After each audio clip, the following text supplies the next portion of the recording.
everyone, I'm Vanessa and today I'm here to do my July wrap-up.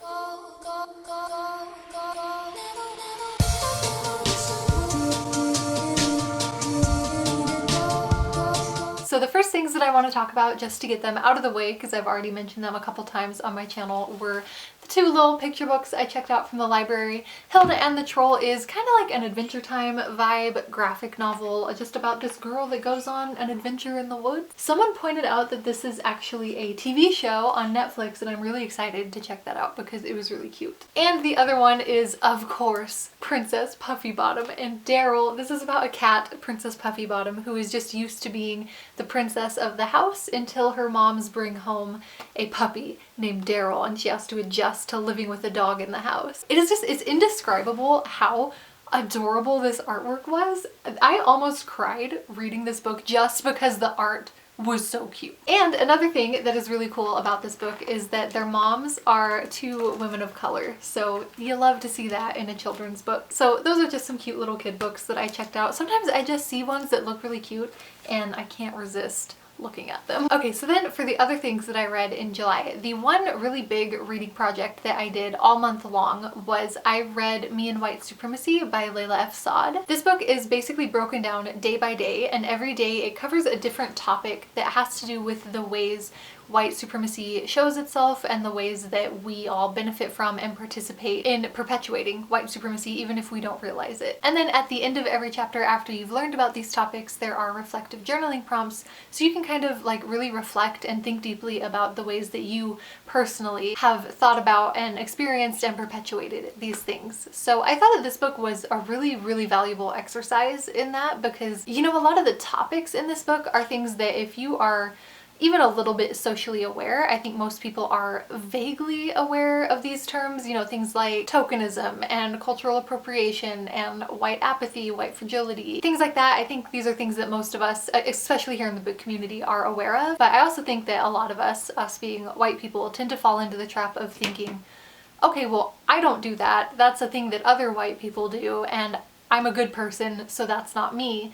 But this book, I think the value of this book is that it really insists that we look at ourselves and really dig deep to think about the times that we actually have done these things. It's still harmful and there's still things that we need to be, you know, constantly aware of and aware of the ways that they are always operating around us. So reading this book and doing these prompts I think was really valuable, and at times it was really hard, but I think that because it was sometimes so hard to think about these things, I think that's what makes it really important and, like I said, really valuable. In July I also read Between the World and Me by Ta-Nehisi Coates, which blew me away. This book was so beautifully written and so heartbreaking, and obviously it's about things that I have never and will never experience, but the author just writes about them in such an honest way that it's just really emotional and a really moving book. Basically, this book is the author writing a letter to his son about what it's like to live in the world in a black body, and it was, like I said, really emotional and really moving. It's a beautiful book, so I would highly recommend this to anyone. Like, definitely, if you've been questioning if you should read this book, you absolutely should. I also read an arc that I got from Penguin Teen for A Wicked Magic by Sasha Lauren. This book is about three teenage girls who get involved in witchcraft and end up way over their heads with things that they have no idea how to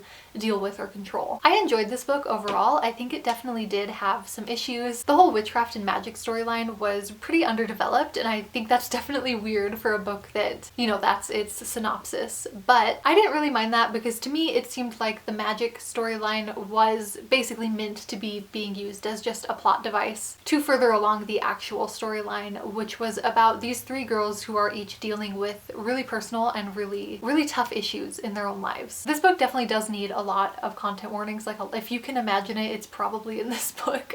Off the top of my head, I can think of depression, self-harm, anxiety, possibly OCD, I'm not entirely sure, parental abuse, parental neglect. There's definitely some like older guys in this book who are acting pretty inappropriately with these teenage girls and just stuff like that, you know, and I did kind of get attached to seeing these characters dealing with not just the struggles that they're going through, but also with the unhealthy coping mechanisms that they've developed on top of those struggles. In the beginning, I really didn't like it. I didn't like the characters. I thought they were the most annoying characters I've ever read, but as time went on, I realized that actually they're so annoying because they're teenagers, and I realized that this is one of the first books I've read in a really long time that has teenage characters that actually feel like teenagers. So eventually the things that had really annoyed me and put me off in the beginning became the things that I grew to really appreciate. Another arc that I read from Penguin in July was They Wish They Were Us by Jessica Goodman, and this, I did a whole separate review for this book, so if you want to see a spoiler-free review,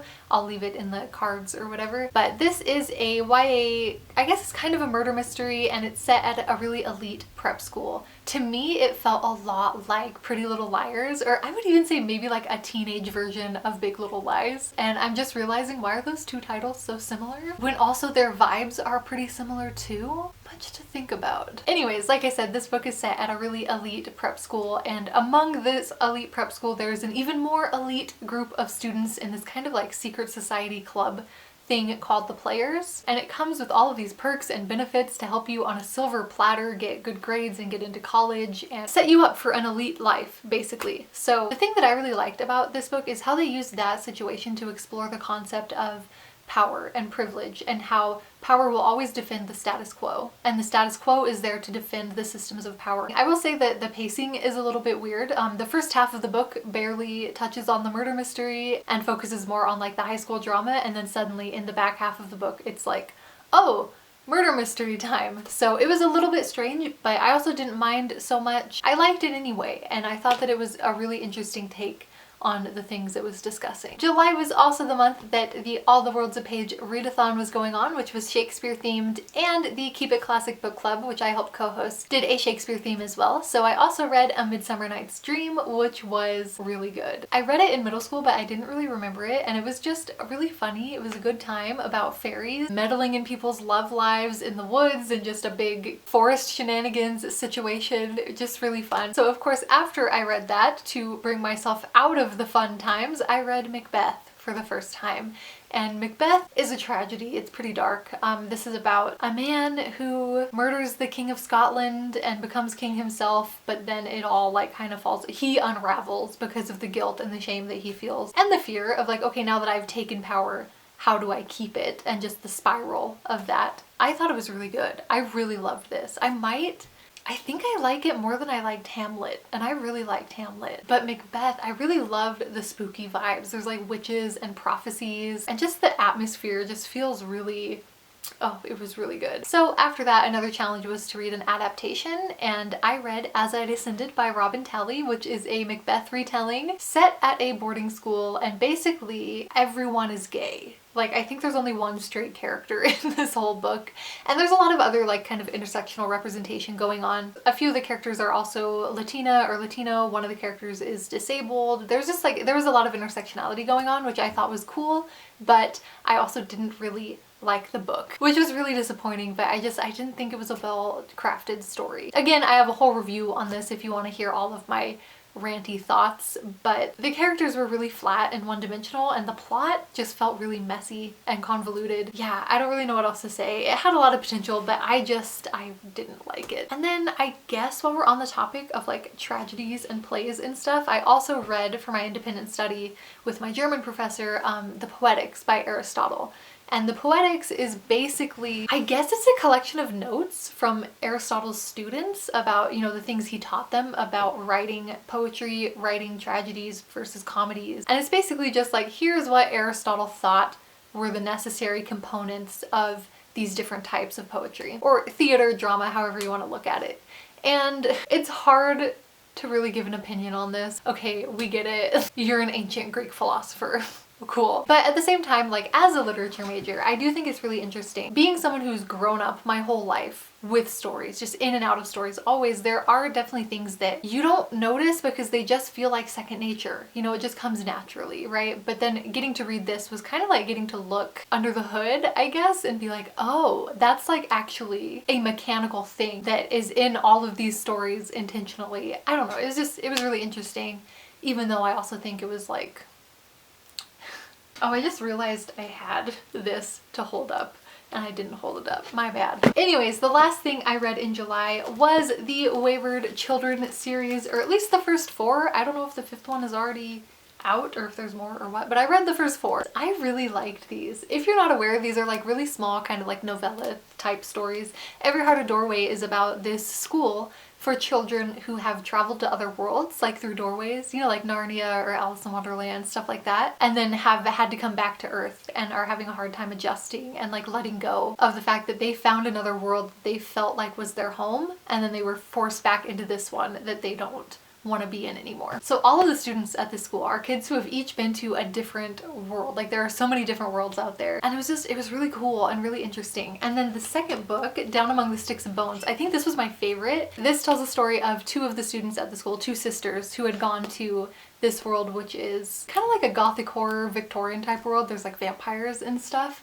It was so good. And then the third book, Beneath the Sugar Sky, is obviously about a candy world where everything is made of candy. And In an Absent Dream is about a goblin market themed world, which I was so excited about because I love the Goblin Market. Goblin Market is probably my favorite poem of all time, maybe. I really liked this one too. So that is everything that I read in July. I hope that you enjoyed this video. Please let me know in the comments what you read in July, or if you have read any of these things and what you thought of them. And I hope that I get to talk to you soon.